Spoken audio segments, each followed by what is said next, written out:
We were chatting before we came on air about podcasting, about you and your previous podcasts that you've done, Olga. And you said that you did your previous one in the Spanish language, and you started telling me about all of the languages that you speak. And I thought about time we hit the record button and got this on record. So how many languages do you speak, and where do you live, and who are you?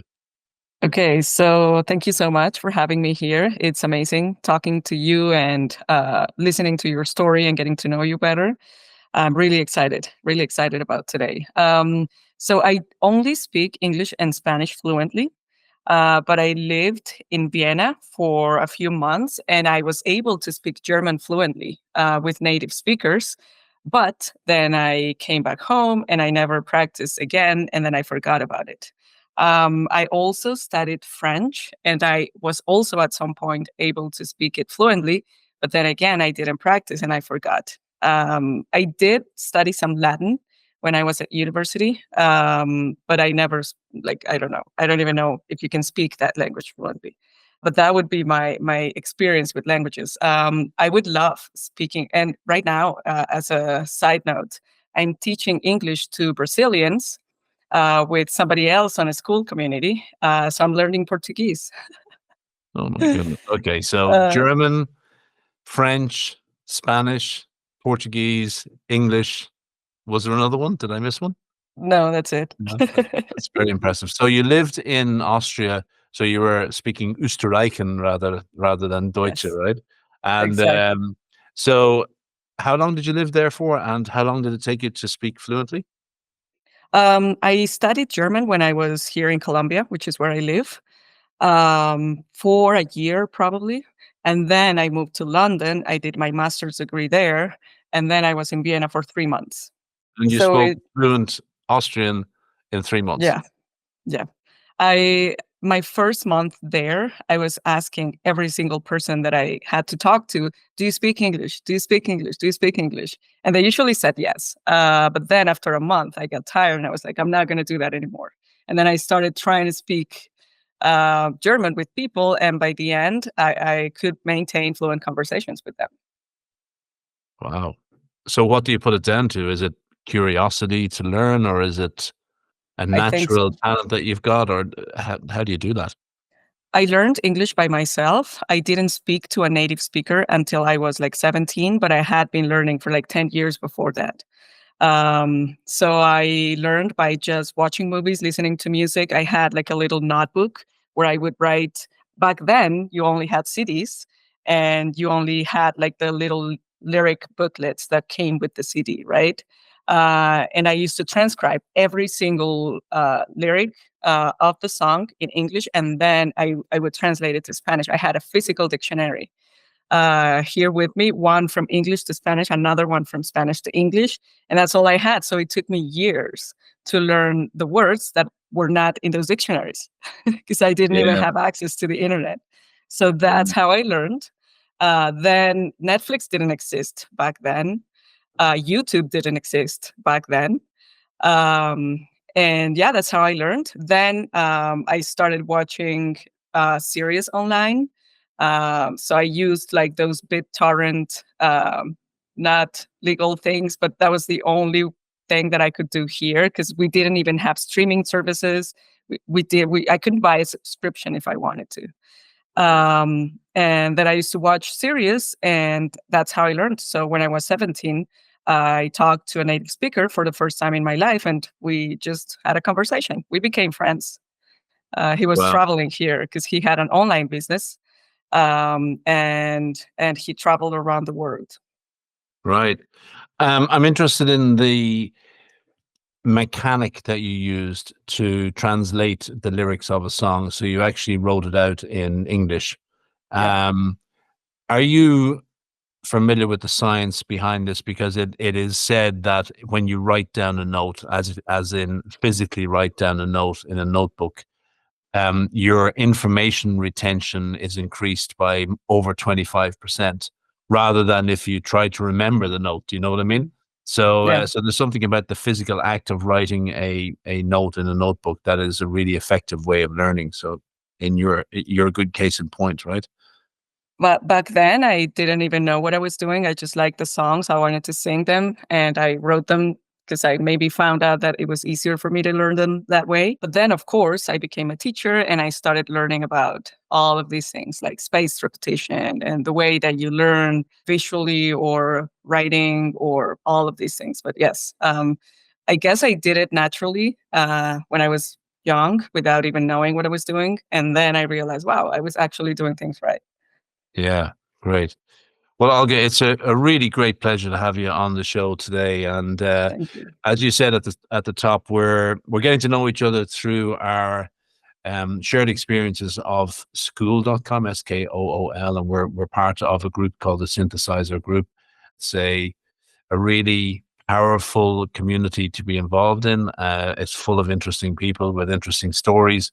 And your story caught my attention because you're based in Colombia, which I don't know a lot about, and you're going to help us learn a little bit more about that very shortly.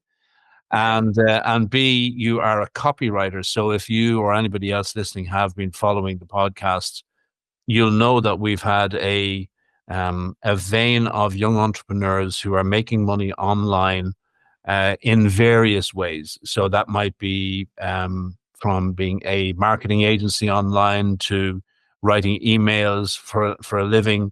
In your case, you're a copywriter. So we're going to try and get down underneath the skin of that and understand what a copywriter does for businesses online.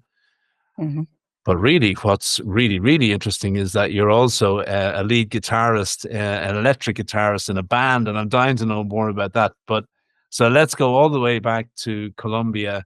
And what is your origin story? And tell us a little bit about where you live and what are the big things that are happening in Colombia today? Okay. So this is a great country. It's amazing because the city where I live in the mountains. So the weather, Celsius, right? Yep. The average temperature is usually 17 degrees. Nice. So it's not too hot, it's not too cold, and it's just nice throughout the year. We don't have seasons. And that's something that people usually never expect. And the other thing is, whenever somebody hears about Colombia, they just think it's hot. And yes, it's a tropical country. Yes, we have a lot of humidity. But depending on the city where you are, it's not so hot. So I love this city because of that. It's a small town, it's a small city, 400,000 people. And there are other bigger cities with more, let's say, job opportunities and things like that. But like ever since the pandemic started, it's been great because I don't need to be anywhere else. I can be wherever I want to be, and I just work online. So I used to work in person before that.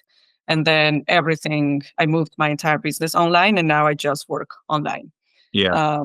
So it's great because of that. Yeah. Are you living in the city that you were raised in, or are you living somewhere different now? I was born in another smaller town. It's called Aguadas. But we were displaced by the violence in this country, which was a big thing back then. I was born in 92, and we had to move to this city in 2000. So my dad, he owned a small business. He sells like agricultural products, and he was doing well back then. So because it was a very small town, these people, they found out and they threatened to kill my grandma.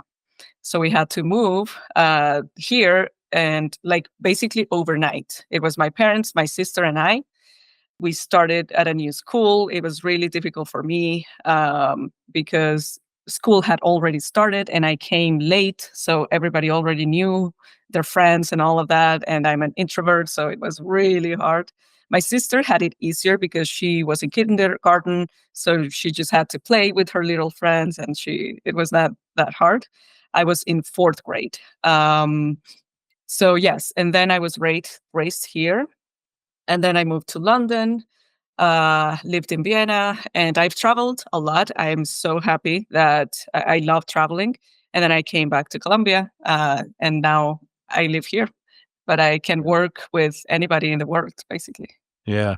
If you don't mind me just asking a little bit more about the troubles that displaced you and your family. And we don't have to get into any sensitive areas if you don't want to, but I'm equally happy to do so if you're comfortable with that. My understanding is that a lot of the violence that you referred to was drug related, and there was a huge issue with drug gangs in Colombia. Is Yes. that still the case, or has that been largely controlled now? Yes, back then there were like those two big problems. One of them was the drug, like all mafia and all of these things. So Pablo Escobar, you've probably heard of him. Um, we were not affected by that one. There was another one, which was, I think, like our civil war, where there were certain groups, armed groups, that were fighting the government. So those were the ones that affected us. And they were basically trying to get money from people, and that's what they did. So a lot of people were displaced. Um, and and yeah, like that's exactly what happened, but we were not related to the drug problems. And to answer your other question, it's not so bad right now. So we signed a peace agreement a few years ago. I don't remember exactly when, and the drugs after Pablo Escobar died, things changed a lot.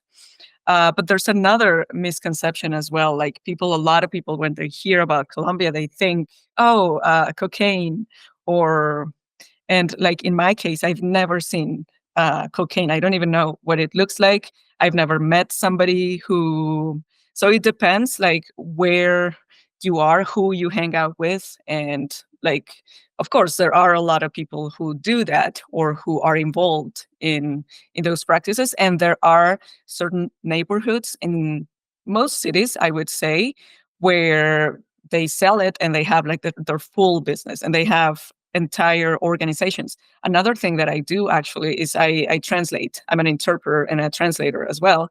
So I've had people from the United States who come here to, there's a group specifically who work with drugs. So through them, I met in another city, I found out how these groups work.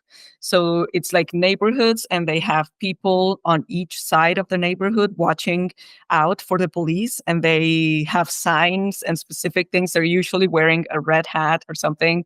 And they have this entire operation, and that's how they run it.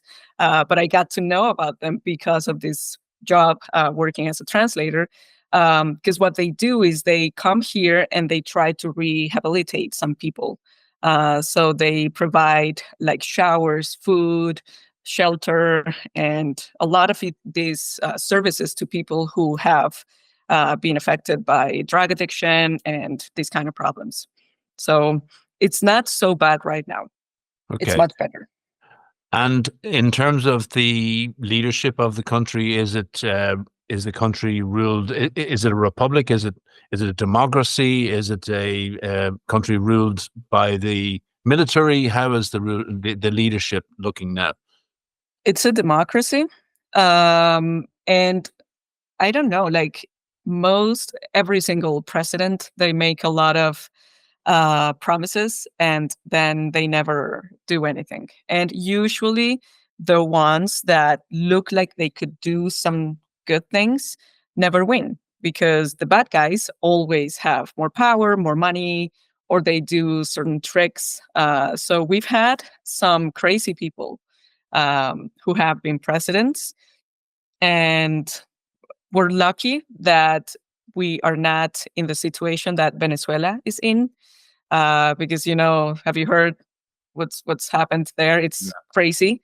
It's not happening here, and we have basically a different president every 4 8 years. So even though they're not great, it's not that bad. Yeah. Okay. Okay. And so, would you regard the country as being a right wing country? Is the leadership right wing, or is it centrist, or is it left wing? Is there what kind of philosophy rules in the streets there in the cities? Mostly right, and those have usually been the presidents that have won.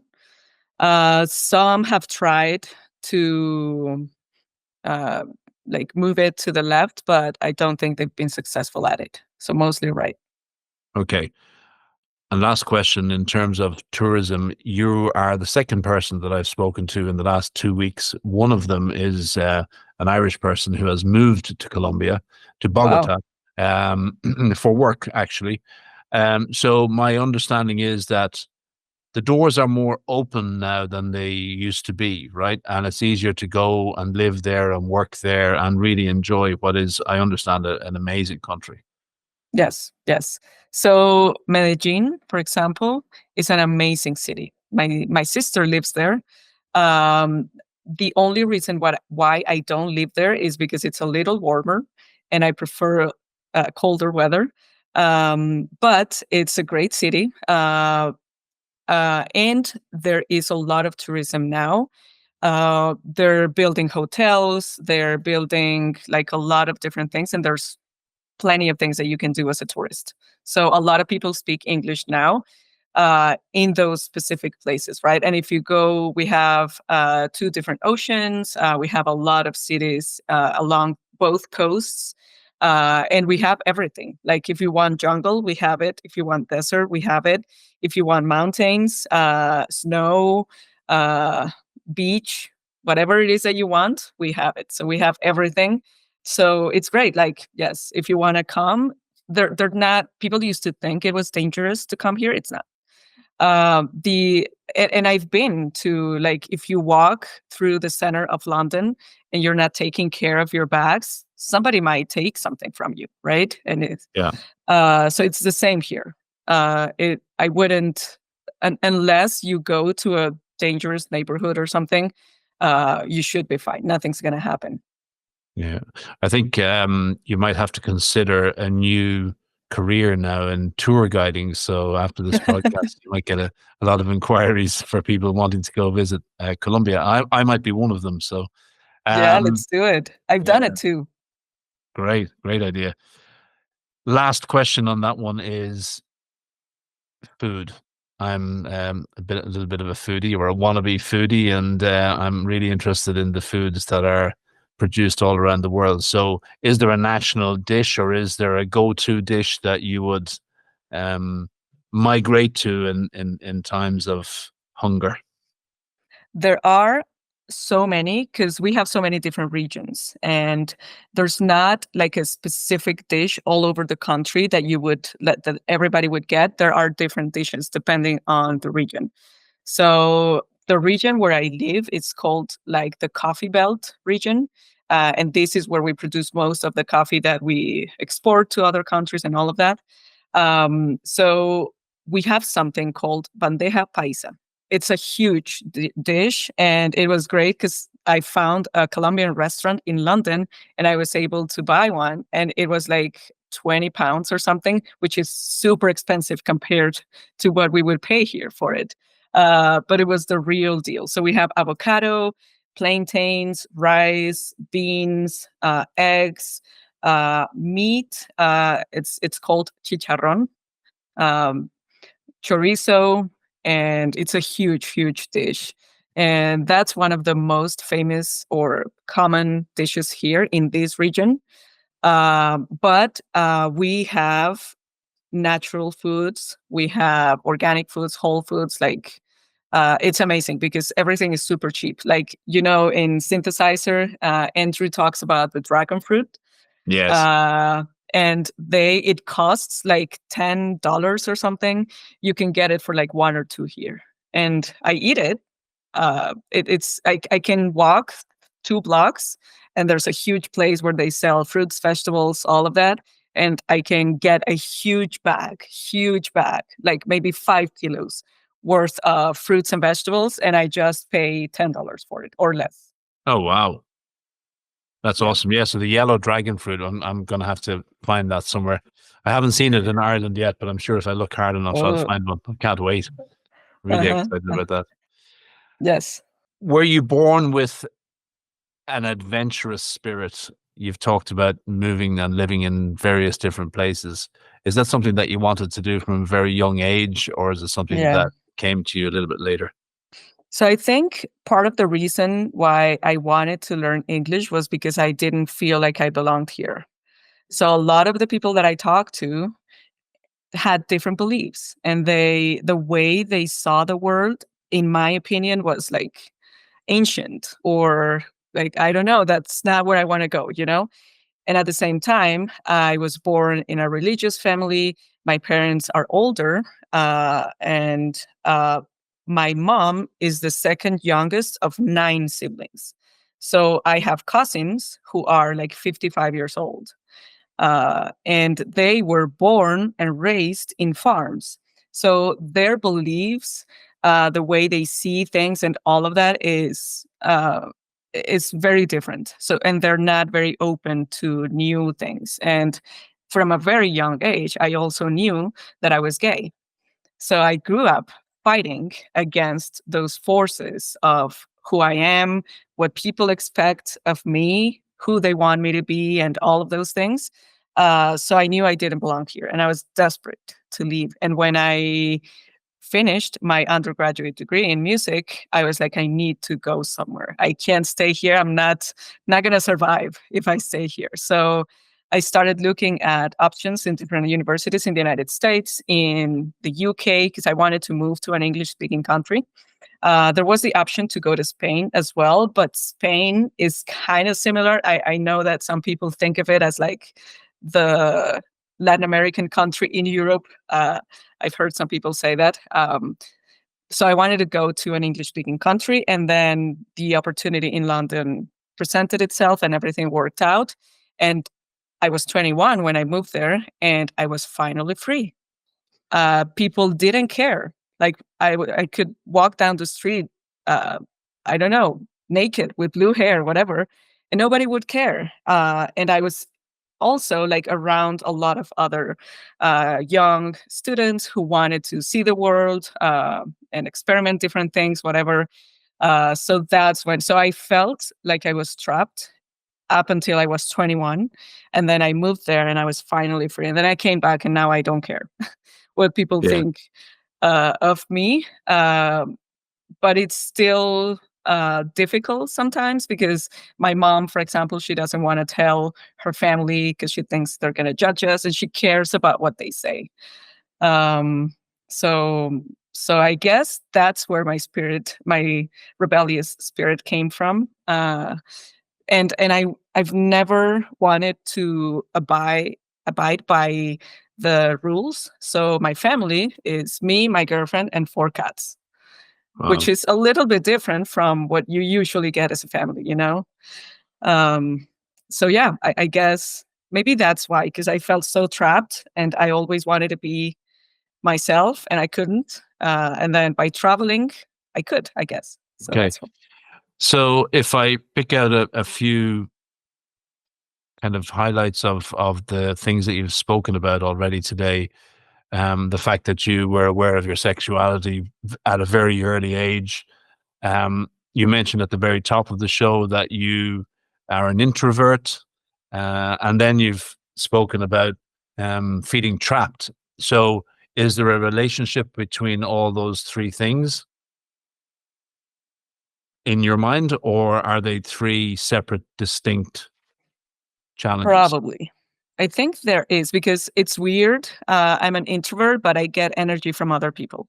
And I love teaching because it's really easy for me to see problems that other people are experiencing and to help them solve them. And it's super rewarding when I can see the progress that they're making, and to see how I've helped them achieve their goals, whatever it is. And I've taught piano, guitar, English, copywriting, and other things. So I think it definitely plays a role, because my parents say that when I was very little, I was an extrovert, and I used to go, like, we went to the bank, for example, and I used to love talking to the cashiers, and I used to sit on top of these like tables where they're sitting, and I had to talk to them. If we were at a restaurant, I would go to somebody else's table, sit with them, and find something that we had in common and started talking to them. But I guess then all of these situations started happening, and then I had to limit myself. I don't know. So I have a weird mix of being an introvert, but working better with people than by myself. Right, that's so interesting. And I'm interested to know about the specific challenges that that presented you with in your formative years. So, did you label yourself an introvert at a very young age, or is it something that you got to realize a little bit later on? And once you realized it, what did that mean for you? I think I realized it when I was very young, and it was hard. It was super hard. So when we were displaced, I came here. I was 7 years old. That's the other thing. I was very young, so I graduated when I was 15. Uh, but I don't think like that could have been another piece of the puzzle. So I got here. I was 7, and I was going to fourth grade. I didn't look younger than anybody else because I'm tall. So I was taller when I was growing up, and nobody knew that I was younger. But my parents knew that I was younger. So when I was growing up, all of my friends, let's say they were 16 or something, and I was 13. I was 10 and they were 13. So there was usually like a 3-year difference. So they were already allowed to go out, go to parties, maybe come back home a little later, have boyfriends, whatever. And I wasn't, because my parents came from a small town. They were afraid that something was going to happen to me because of what happened with the violence and all of that. And I was younger, even though physically, mentally, I wasn't. I was the same age. And when you're younger, like right now, if somebody's 32 and 35, there's no difference, right? But if somebody's 9 and somebody's 12, then that's a big difference.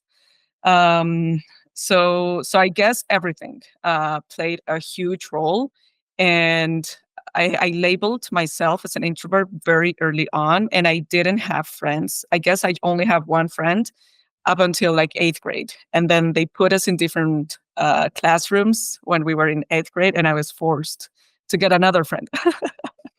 Right. uh, so it was really hard. Then I finished high school. I went to university, and things changed. And now that I'm working, I just build good relationships with people. That's what I like the most. I love working with people. So it's a huge change, because I used to have all of these problems. I used to think I'm not good with people. I can't talk. I can't build relationship. I can't do anything. And then I started working, doing what I actually wanted to do with music and translation, English, all of these things, traveling. And then I started realizing, well, maybe that's not true. Maybe I've been lying to myself my whole life. Yeah. And the fact that you love teaching and helping other people solve their problems, is that because you have managed to solve quite a few problems in your own life by the sounds of it, and therefore you're happy to pay it forward? Is that your philosophy there? Not so much. That also plays a role, but I think that the best teachers are usually those who have had it hard.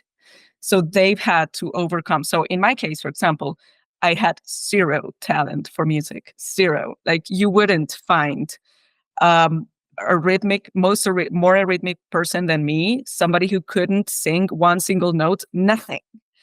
And then I studied so much. So I guess another part of it is that I usually become obsessed with things. So I became obsessed with learning English, and then I did it for many years without expecting any of it. Then I got obsessed with guitar, and I did it for many years. Then I started teaching English and copywriting, and so these things have come like after one after the other. But yeah, like music. So when I started, I couldn't do what most of my like the other students could do. And then by the end of it, it was very different, because I ended up being a professor at the university that I went to for In 6 years. music? Yeah, I taught electric guitar. Oh wow, this gets better. This gets better by the moment.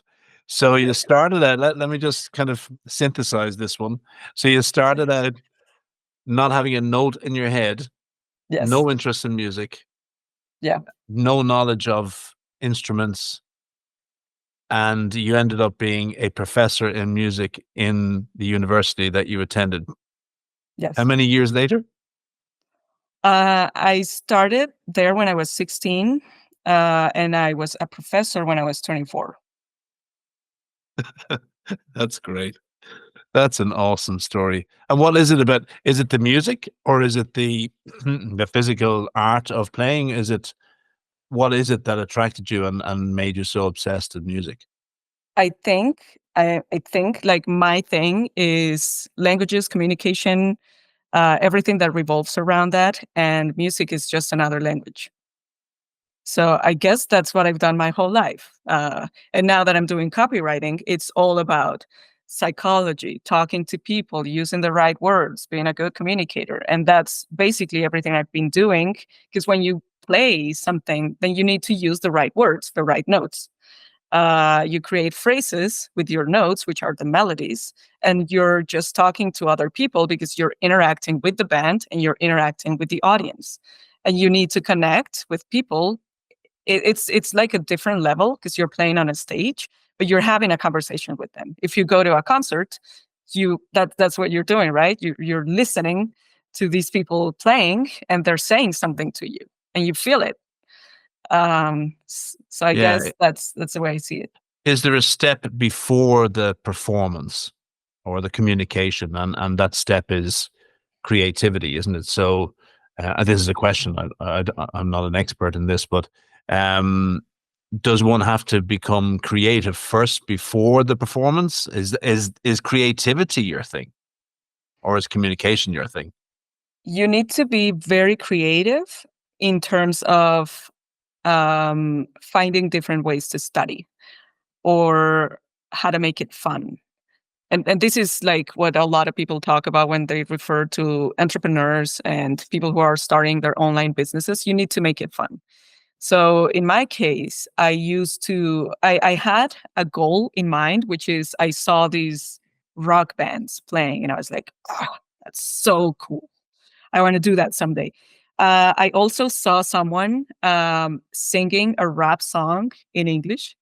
And I was like, oh, that's so cool. I want to do that one day. So I had kind of like the goal in mind, but I had to get really creative. And that's how, like, the way that I studied or developed my own techniques has become a great asset in terms of teaching because now whenever somebody is struggling with something, then I try to tell them, okay, let's do it this way. Oh, it didn't work. Oh, right. Let's do it this way now. It didn't work. Okay. Now, what if we try this? And then after 4 or 5 different things, then we nail like the root of the problem or, oh, you Yeah. didn't understand this part. So that's why.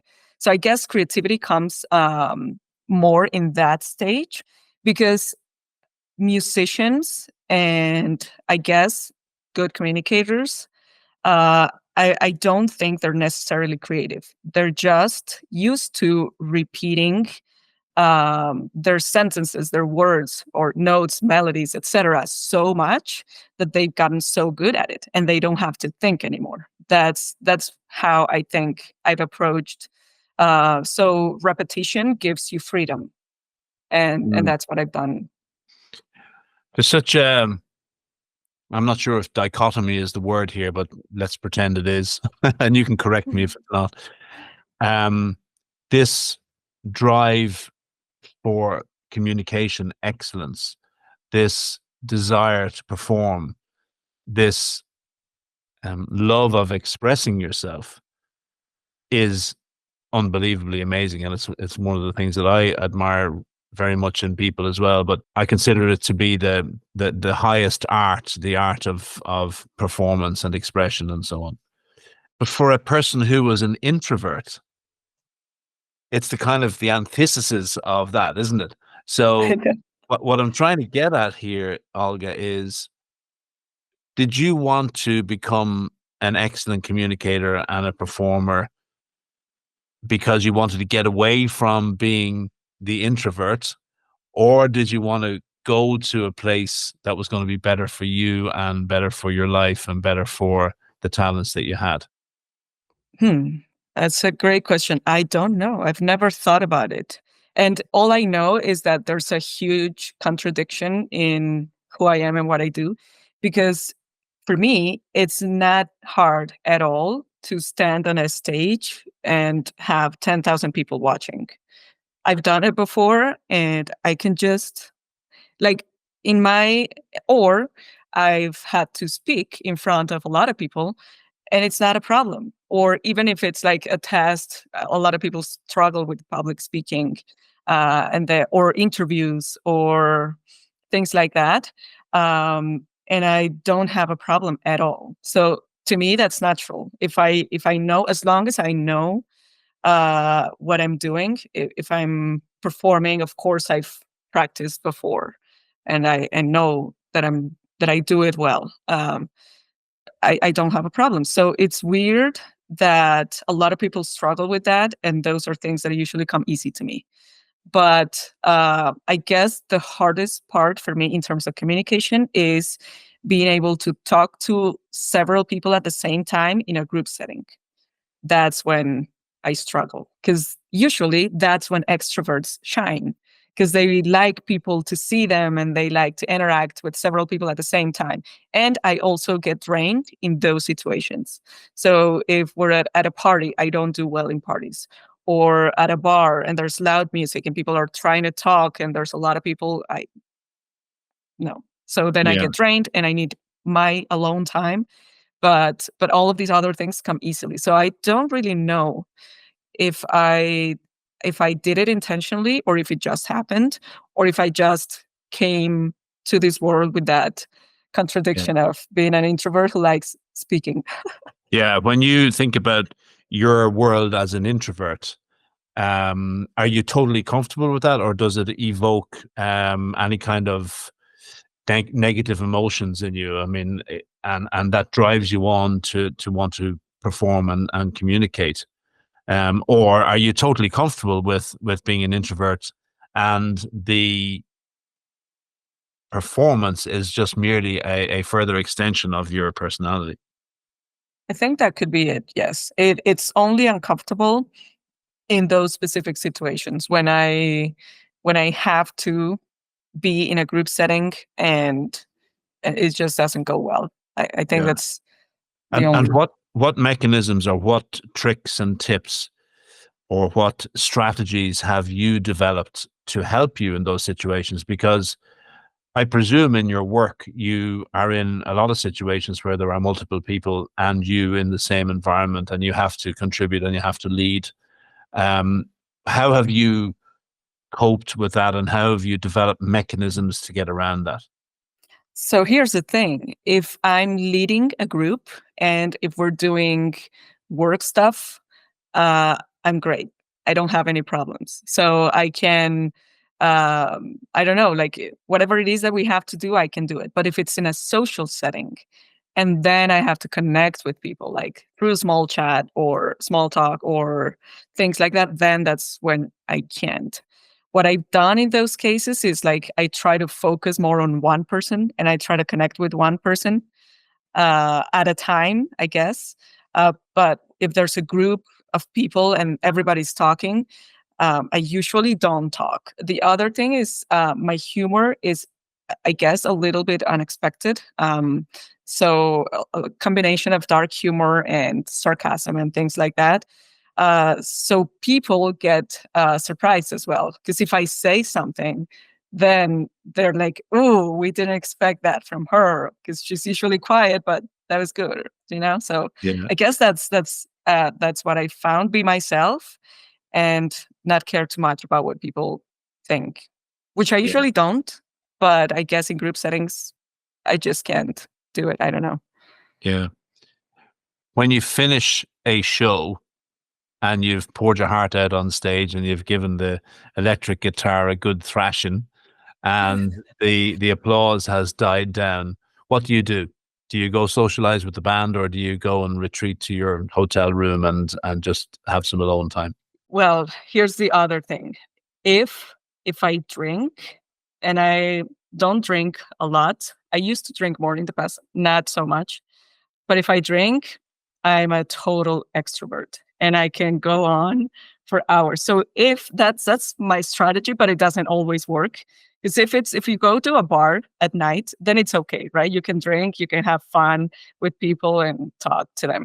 But if you're at, I don't know, a brunch or something, you're not gonna drink. That's I've had a lot of people who have been so moved. I had a girl once. We played a concert, and then she came up to me and she was crying. She couldn't believe how our music had touched her, and she was like, "Olga," and she held my hands, and she was like, "Don't let anybody tell you that you can't do anything, because you can. You can do everything that you want." She was probably a little drunk, but she was so excited. So I that's what I love about music, because you don't get that kind of connection. You can be the best translator in the world. You could be the best copywriter, maybe, but I've never had uh, any experiences like that from teaching English, even though it's been very rewarding, or from any other thing than what I've had with music. Because when you touch somebody's heart or feelings or whatever through music, you can. I was listening to a podcast recently, and the interviewer was talking to a mountaineer who scaled the highest peaks in the world, and has all the accolades, and has been through the avalanches and all of that stuff. And to the rest of the world, it seems like the most unbelievable experience. But when they got into the heart of what it takes to be a mountaineer, a top class mountaineer, they discovered that it was a very selfish, not selfless, but a very selfish activity, because it's all about me fighting me to get to the top of the mountain. And it's all about, hey, look at me, I'm at the top of the mountain, and look what I did to get here. It's almost like the Olympic sports person. I'm wondering, what's it like for a musician? Is it a a selfish activity, or is it a selfless activity? I mean, you've just suggested that you enjoy the giving part of music. Is that your general experience? I think you're totally right. It's a selfish activity because we're usually fighting against ourselves. And I do that all the time, not only with music, teaching, copywriting, or everything that I do. I don't know, there's this urge inside of me that I have to do better. I have to learn, I have to improve, and I can never stop. Why are you driven to do those things? I guess it's like a two-way thing. So the better you get, the better reactions you get from people, Hmm. and the more you make, like, you're able to connect with them. So I guess that's the way that I found to connect with people. If I do a good job, if I'm good at what I do, if they like it, if they want more, then I can be better and better and better. And they're happy, I'm happy, things just work, win-win situation. So very selfish act in, uh, like you said, climbing mountains, but at the same time, you get a lot out of it. Yeah, yeah, for sure. The reason I'm so interested in the whole subject of introversion and so on, is because the most brilliant people that I know and I have met and I've worked with throughout my career have largely been introverts. Mm. So for the the extrovert community, sometimes used to look down on the introverts as a person who wasn't as talented or as outgoing or as socially talented as an extrovert, for example. But when you actually look at the performance and the the honesty that introverts have, I've known them to be the best performers, the best salespeople, the best communicators, the best workers, the most honest people.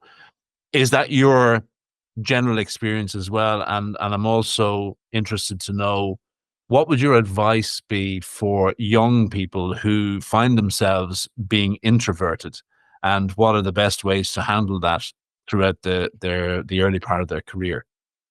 Yeah. I think you're right. I hadn't thought about it, but that might be true. I guess maybe using the power that we have to be with ourselves, and I don't know if we're all like super analytical people, but I am. So it's easy, I guess, for me, and I would say like there are so many advantages, and young entrepreneurs could definitely use all of this because you're not going to get distracted by going to parties, right? That's not, Right. you don't want that. So you have all that time. You have a lot more time than extroverts, probably because extroverts are just interacting with people, making friends, and building connections, not necessarily something that will benefit them in their business, right? So that could be a superpower. The other thing is if you know yourself well enough, and I guess like introverts do, then you'll be able to find what works for you and what doesn't. So use that to make it fun and to find what you love, what you're good at. And I guess the times where I've felt that I've done great things is when I just did what I wanted to do and I didn't expect anything out of it. And I think that's another thing that we can do really well, which is, yeah, like this is what I want to do. We know what we want, right? So keep doing it. If you like it, get better at it, and something will come out of it. So not having expectations, I think it's a great thing. And the other thing is, as you said, society looks down on introverts because I guess we're not popular.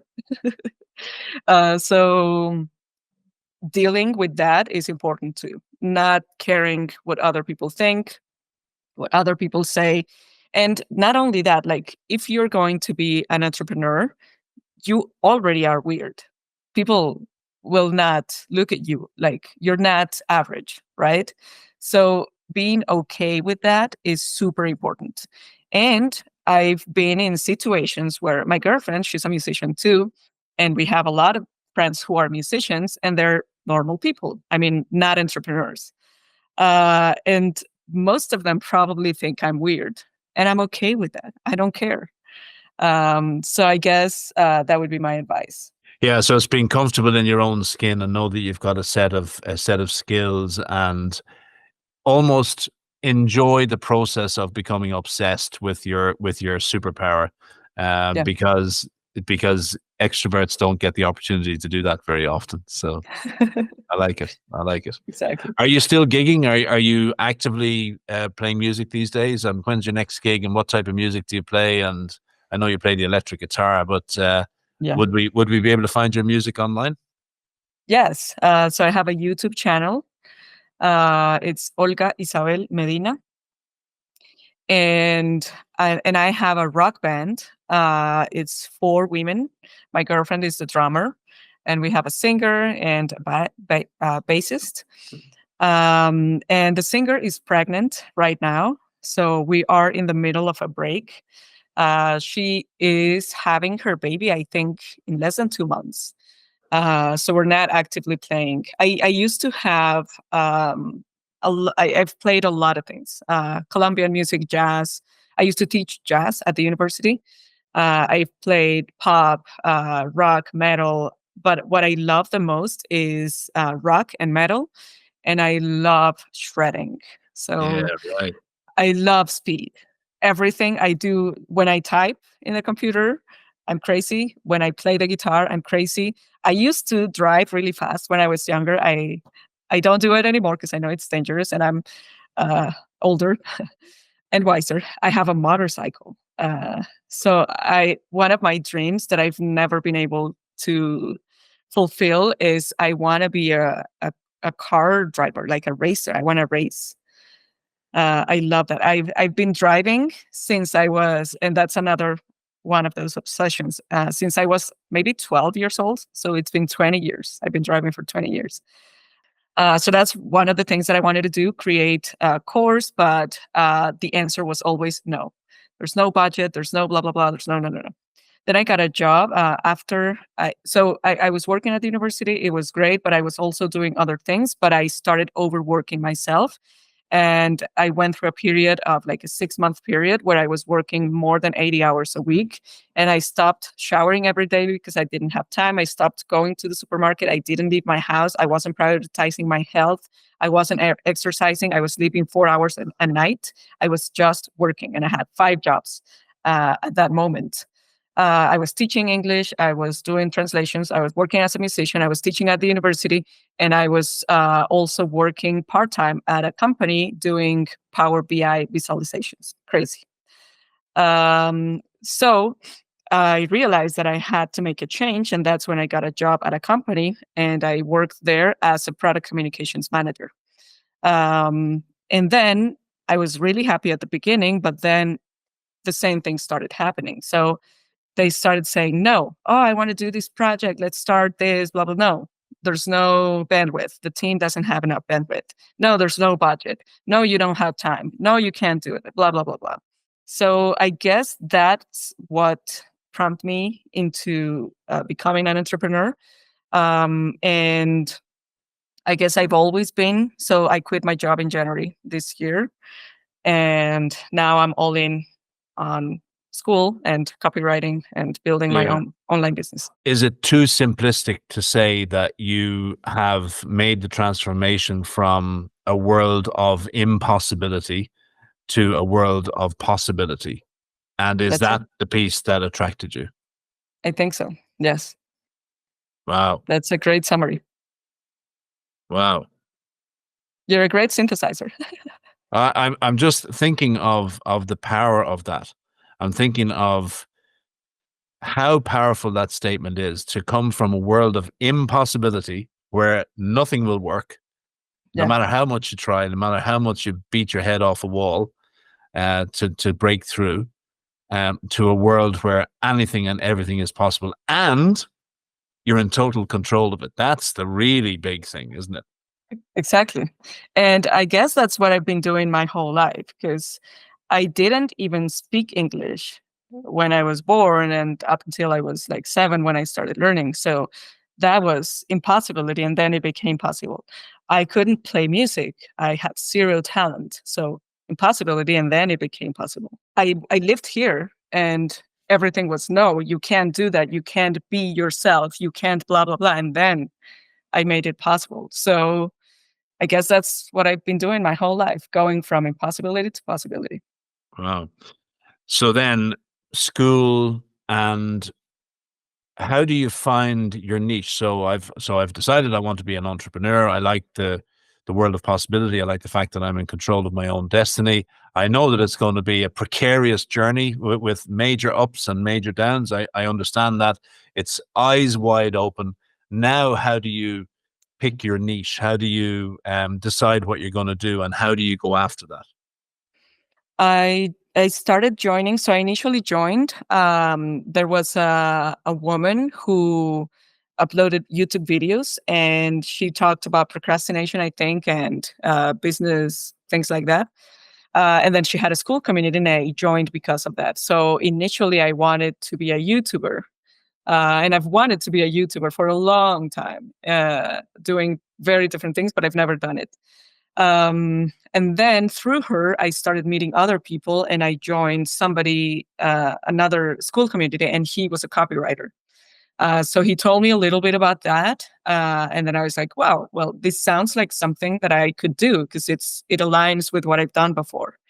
And then I met another girl who hosted a webinar in his community, and she was offering a high ticket coaching, like copywriting coaching. And then I paid her, I joined her community, and she was my coach for a while. So I started learning from her. I then offered to work for her for free. I worked with her for a few weeks for free. And then she offered me to be part of her team. And then I worked with her for a few months. And we worked with a lot of great people, cool people on school. Then problems started because she tried to scale too quickly. She hired other team members and she didn't focus on the main parts of the business: attract, convert, deliver.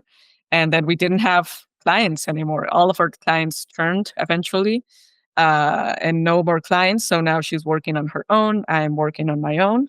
And yeah, big lesson. Yeah, let's unpick the world of copywriting for a moment. So, what is a copywriter?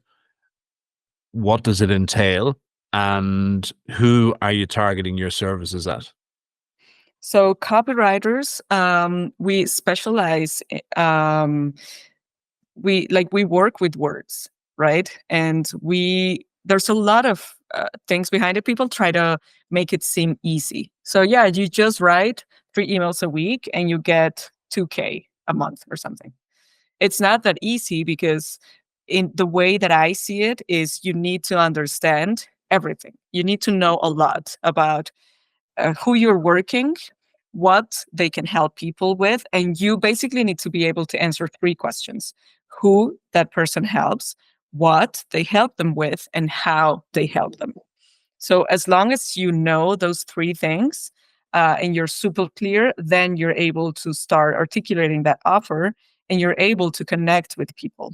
Because that's what most people, I think, get wrong. They don't know how to connect with people and they ask ChatGPT to write their emails. And there's a huge problem with that because AI doesn't have a personality, doesn't have a backstory, and doesn't have emotions or feelings. And those are all things that we need in order to connect with somebody else. Like, why are we connecting? Because I know that you live in Ireland, because I know that you have the flowers and you have your wife and all of these things. And you know a few things about me. And we're like, oh, this person's cool. I want to talk more. But if there's no story, there's no feelings, there's no nothing, people don't connect. And if people don't connect, they don't buy. So I guess being a copywriter entails a lot of those things, understanding people and being able to connect with them, using words to get there. Yeah. Do you write your own music? I have, yes. Okay. What's that process like? Can you compare it to the copywriting? Uh, yes. So it's very similar, yes, because whenever you're writing lyrics, you're doing the same thing, right? You're trying to connect with people, you're telling your story, and you're talking about your feelings. So that's what a song is like. And it only connects, and think about that, like those songs that become super famous usually have something behind them, right? Sometimes it's the music, sometimes it's the beat, but a lot of times it's the words and what they're saying. Because you wouldn't listen to a song in Italian if you don't speak Italian. Or people normally don't do that, right? Even though the music is cool, then you would just listen to an instrumental piece. So I guess it's a very similar process, yes. Using words the right way to connect with people. And how do you know that you're using the words in the right way? Are you using a methodology? Are you using a scientific basis for those words? Or how do you know? How do you know how to structure your sentences and so that they make the most impact to the person who's reading them? Okay, so I've worked with a lot of business owners who usually struggle with this, and the things that they usually struggle the most with, and anybody who's listening and who would like to get better at connecting with their audience, you just need to do basically 2 things. Is this specific and is this visual? If you make it specific and you make it visual, that's all you need. Because people usually struggle with that. And I can give you an example. I help people lose weight. If you hear that, you're like, oh, okay, then that must be a good program, but you don't connect with it. But I help Irishmen lose weight. Then it gets more interesting for you, right? Definitely, yeah. Uh, and if they say, I help Irishmen in this age range lose weight, then it gets even more interesting. And then if they start to know, like your story, I'm not saying, but this is just an example, right? Let's say you've struggled with overeating, you've struggled with blah, blah, blah, and they are able to paint those pictures, and you can visualize yourself, you can see yourself in those. I say the example of weight loss because it's a very visual example. I've worked with somebody else who helps men with hair loss. So he gets younger men, I think between 18 and 24, who are starting to lose their hair, and he helps them. And it was funny because at some point we were talking, and he was like, "Yes, I help men do this." And then we started getting deeper, and we started mentioning like the hairline, the crown, the shame that comes with other people looking at you, like having to wear hats and all of those little things. And he said to me, like, you know my niche better than I do. And it's not that, it's just that I was able to make it more specific and more visual. So those are the two things that people need to think. If you make it more specific, if you make it more visual, you'll probably connect with people. Just try to iterate. So if you write a sentence, I help you lose weight, then how can I make this more specific? Then write a second sentence. Then how can I make this more visual? Write a third sentence. When I think of a copywriter, a traditional copywriter, it's a person who's maybe writing an article for a newspaper, or maybe writing a short story or a piece of prose or something like that. Who are you writing for? Are you writing for end users? Are you writing for business customers? Who's your customer? Yeah, so I usually work with school owners, people who have their online business on school, and they are targeting their audiences. So I've worked with a girl, for example, who teaches Latinos how to invest in the stock market in the US. So I was writing for all of them. So I needed to get in their shoes. I'm a Latino in the US and I want to invest. What am I struggling with? So it's risky. I'm afraid. I don't want to lose my money. My parents taught me how to save, but they never taught me how to invest. So I become that person, you know? And then once I know who they are, why do I want to invest? Because I want a better future, because we have all worked so hard and we don't see the results. And we are working in construction, cleaning bathrooms at restaurants, things like that. A lot of us don't even have documents and we're here illegally. And I just want to have something. So I need to know if I invest, if I have a bank or something and I get deported, what happens? So all of those are visual things. And a lot of those people, they have big families. So they send money back to Mexico or Colombia or wherever their families are. They want to send their kids to university because that's not common. A lot of them can't do it.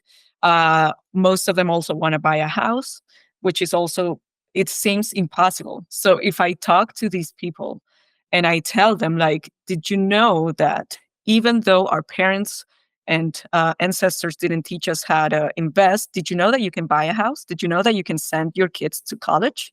Did you know that it's not dangerous? Even if you get deported, you'll still be able to have access to those funds. And did you know that you don't need to be rich to invest? If you only invest $5 per day, you'll have, I don't remember the exact number, but $10,000 after a few years. $5 per Yeah. day. A coffee costs more than that. So that's an example of how you make it visual. And that those are the people that I work with. School owners who have a business and they have a target audience. And if we think about a sales funnel, right? So that at the top of the funnel, we get all of these people kind of jumping in at the top of the funnel, and then it gets narrowed down to the very small few who are going to purchase at the end of the day. Are you copywriting at all stages of that funnel, or are you just interjecting at a certain stage of that process? Yeah, I've worked with all the steps. So I've written landing pages, ads, which is like what brings people in. Back a few months back, there was a possibility to send mass DMs on school. It's not possible anymore, but I used to write those as well to help with conversions. So what a lot of people are using now is they have some type of funnel where they run ads, let's say, and they have a freebie. And they get people to sign up to their free community in order to get that freebie. Then they nurture people in that free community, and then they convert them to the paid. So that's what most people are doing. Sometimes the paid community or the paid offer is not a school community, is their own landing page. So I used to work with another, she was an influencer marketer, and she had like 1 million people across her social media. And she had a membership where she put her members in front of her audience, and that's how they got leads. So basically, she built this massive Facebook group with almost 800,000 people. And some of her members are VIP members, and they get to post inside that group, and that's how they get their clients. Um, Yeah. so in that case, she was running ads, she was getting people in her free community, and then she upsold them. She's had a paid community, and she also had this VIP program as well. So yeah, and any stage of the funnel, I've worked with all of them. Yeah. Why do you enjoy this? One reason is because I'm good at it. So because of everything that I've done in the past. Another reason is because I can help people. It's so frustrating to me to see that um, a business owner has a great product, but they don't know how to offer it or how to talk about it, how to present it to their audience. And I'm working with a lot of mompreneurs right now. And I'm like, you have such a great offer. And you could help so many people, but you're not reaching those people because you don't know how to articulate your offer. So it's also very rewarding when that happens. Like it's just because I do both things. I do coaching and I do done for you copywriting, or I Okay, do I was done going to with ask you. about that. Yeah. Okay. Yeah. So, yeah, I was going to ask about your business structure. So, you have what is called a done for you service where you will take all the information you need from a customer, go away, write the content, and then give it back to the customer, and they post it or you post it, whatever the case may be. You do Yeah. coaching services where are you coaching business owners or are you coaching other copywriters or both? For now, just business owners. Okay. Yeah. Yeah, Do you also have a school group yourself? I do. And what does that do? It's called Copywriting for Creators. But it's not 100% defined yet because I have 3 different groups of people in there. Because when I initially created it, I wanted it to be a community where I taught people English. So I have a lot of English students there. Then I changed it to copywriting, and I was trying to attract. So I have 2 people who come to me, usually freelancers who want to improve their copy, and also business owners who want to improve their copy. So I guess those are my 3 groups in there. But at the moment, I'm not super active in there, and I don't have a lot of resources. So for now, it's just a place where people can hang out, they can talk to other people, but there's not a lot going on. Okay. And where is your business trajectory at the moment? It seems to me, and I will put myself in this bucket as well, that the single most challenging piece about doing business online is defining your offer, which you've just described. So, what am I going to offer, and how do I get super niched on that, and how do I really zone in on something that's so narrow that you're almost embarrassed about it because it's so narrow. Yeah. But you know that you can really deliver when it's presented to the audience, right? So that's the hard thing. It sounds like Yeah.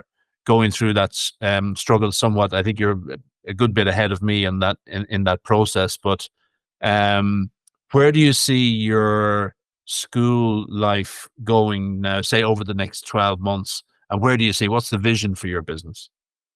Okay, that's a great question. And yes, I think that defining your offer is one of the hardest things, because that's not something that you can just do. You can't just say this is my niche and then it's set in stone, right? You need to find out. And you need to find out, and there are a lot of pieces here that need to work. So it needs to be something that you're passionate about. It needs to be something that the market needs. It needs to be something that's profitable, and it needs to be something that you're good at, right? So in my case, through like what I've doing during this past few weeks, I found out that I really like working with mompreneurs. So I think that could be my niche. Mompreneurs are usually busy, because imagine like you have children, you have a business, it's crazy. And they are also not, like I said before, sometimes not great at telling the world how great they are. I think that could be my niche in the end. Maybe copywriting coaching for mompreneurs to help them better articulate their offer and increase conversions, right? So that's where I see things going right now. However, I'm still open to my like doing done for you services where I write the copy for these businesses or maybe even mompreneurs as well. And I'm open to working with any entrepreneur. Uh, I guess anybody who has an online business, because I've done it, and I've worked, as I said, like VSL scripts, landing pages, ads, emails, school posts, and all of these different things. But I've also written like content for social media, so Instagram, TikTok, Reels, YouTube scripts. So I guess everything is very similar in terms of like you need to be specific and visual, and you need to know who you're talking to. But of course, as you define one thing, then you get better at it and then you can specialize. But I haven't found like that one thing that I'm really great at Yeah, yet. yeah. When you're working for an entrepreneur or a business owner or a mompreneur, do you become as obsessed with their business as you have done with your own previous pursuits? I think so. Yeah. So this investing offer that I even started investing myself, and I started studying the index funds that worked. I subscribed to probably 5 newsletters. I read them every single morning. I did a lot of research. I started watching the content on TikTok that these people would watch, because that's where this influencer was, and that's how she reached her audience. So I needed to understand everything, like what she's offering, what you can do, and you need to do that, because how do I know? It would be impossible for me to tell people these are the three best ETFs that you can invest in 2025. If I don't know, then I can't write about it. Or this is how you optimize your Roth IRA. This is how you can invest $5 per day. This is how you create an account in Webull, whatever. Yeah, yeah. And is that scalable, Olga? So if you have to go into that level of detail and research and understanding of your subject, how many times can you do that, and how do you scale a business of that nature? That is the big question. I guess I'm still in the phase of do it until it becomes unscalable. So I'm not focused on making it scalable right now. I guess if you help people in the same niche with the same offer, then it will become more scalable in the future. So as we niche down and define our offers better, I guess that will naturally happen. But for now, I'm just focused on delivering the best results I can. and becoming that person and knowing their audience and themselves better than they can. Great. Let's fast forward 5 years. Where is Olga living? What's she doing for a living? Is she still playing music? How many cats has she got? What, Oh, that's great. what's the dream? What's the dream? I want to be, I think I want to be working part time. So I want to be working on a business that is already established and that only needs, let's say, 6 hours of my time per day or something. How many cats? That's a good question because we already have four. And the trends say, statistics say that we get one every 2, 3 years. So maybe six by then. Yeah. I would live, and this is complicated because I like colder places, but my girlfriend likes warmer places. So we would need to think about that. I would like to go back to Europe or the UK or something like that. That could be an option. The United States could be another option. So we would need like a very well established business in order to be able to do that. Or maybe a tropical island could be another option that's not defined yet. And we also want to do, she used to be a cyclist, a professional cyclist. But she had an accident. She was run over by a truck and she survived. Like it's a miracle. She's one in a million. She still walks and she does everything. But the accident was really, really, really bad. And we want to do something that's called Leyenda del Dorado, like a legend. It's a challenge, and Yeah. it's like a 2 week challenge where you bike through the mountains in different cities, I think. So we want to do that at some point. Maybe in 5 years could be a good time to do that. Because she stopped doing it after the accident, and she doesn't want to do like road cycling, which is what she used to do. She want to do like mountain Yeah. cycling in the mountains now. Off road. Yeah. Yeah. Goodness me. You are quite the force of nature. It's unbelievable. It's really unbelievable. And your story is amazing. And the amount that I've learned today is just huge. And I suppose I've got one other really important question before we go. What's for tea this evening? What's for dinner this evening?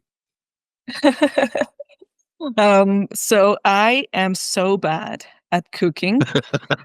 I can't cook anything. And when I lived in London for those couple of years, I used to eat pizza for lunch or chocolates or whatever I had in the fridge, right? Yeah. So my girlfriend is a great cook. She loves that. And she cooks every different things every day. So she's great. But she's playing a concert tonight. So I'm probably gonna be ordering something because I can't come because I have meetings. But I'll order something. When Yeah. she's not here, I just have to do my best. But I don't Yeah. cook. I'm so bad. Do you Cool. like to cook? I love to cook. I would just love to have more time to cook, but yeah, I do. Got it. I wouldn't call myself a chef or anything like that. But yeah, I know that I get great satisfaction in chopping onions and carrots and Mm, so on. That there's something quite primal about it, isn't there? It's really nice. And yes. so But have you seen that there are, I don't know, like I know I can do a lot of things, but I definitely have never been able to cook well. right. And do you think that there's some things that some people just can't do? Have you Uh-oh. Uh-oh. I know what's going to happen here. I know what's going to happen here. Olga is going to become obsessed with cooking, and she's going to become I don't a think so. world-renowned Michelin star chef. And she's going to run the best restaurant in Colombia first, and then she'll go global. Oh my God, we're in for another roller coaster ride here. Olga, it's been a huge pleasure speaking with you today. Really, really It's great. nice. Really enjoyed it. Is there anything we haven't talked about that we should be talking about? Great question. I guess the biggest lesson that I've learned throughout my career, I guess, as an entrepreneur, is you can't lose as long as you don't quit. So if you stay in the game, it doesn't matter how hard it gets, because I know that so many people talk about the highs and they're like, "Ooh, this is great. Oh, this is amazing, blah, blah, blah." But they never talk about the hard part. And I've definitely had um, a very difficult journey. It's not been easy. It's not been easy. And a lot of people don't even want to do something like this. But if you have a dream, if you want to do something, then don't quit. I'd say that would be my big advice. Stay in the band. Love it. Yes, Love it. exactly. Olga Medina, thank you. Look forward to catching up with you again very soon. And I really appreciate your time today. It was just wonderful. Thank you. Thank you so much. It was great talking to you. Thank you for this opportunity, for the platform.